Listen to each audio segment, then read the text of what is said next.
Okay, here we have a American Standard Silver and a York Elect. Air conditioners at the building. This one is an Alliance scroll compressor.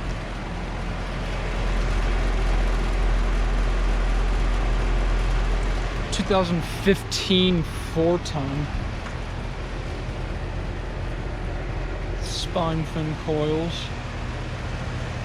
This one has not been running.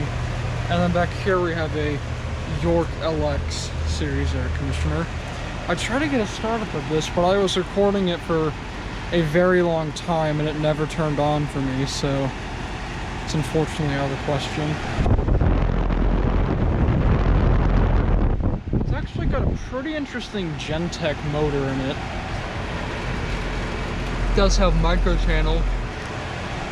I met up with an owner of a house over there. I'm just wondering what I'm doing. He was super nice. And he told me that this unit was actually installed last year. But it's from 2017. And it's a 4-ton. So, yeah, I don't think I'll get a startup of it. But I might.